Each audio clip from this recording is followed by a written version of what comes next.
Here's a disturbing Black History Month fact. Black midwives used to be at the forefront of the U.S.'s maternity care until a coordinated effort led by men forced them to the margins. Midwives have been around since the beginning of time. Royalty was delivered by midwives, even the Bible mentions midwives. In the United States, historically, especially in the South, they really provided this encompassed community role to provide their communities with things that they didn't have.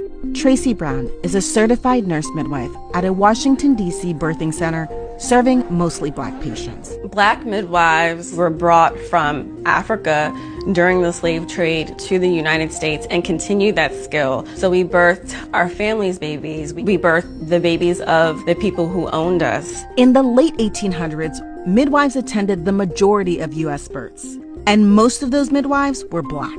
By the early 1900s, midwives only attended about half of births.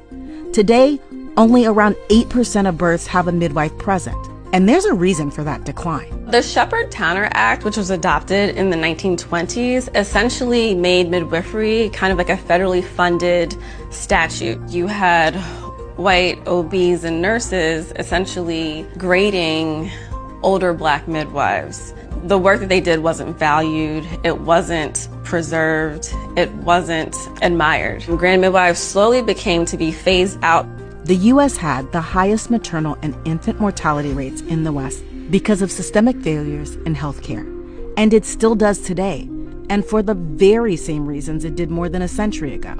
Tracy says Dr. Joseph DeLee, an American physician who contributed to the field of obstetrics, reinforced the negative narrative around midwives. Essentially came out with this research that said forceps deliveries were safer, or women being placed under twilight sleep was safer.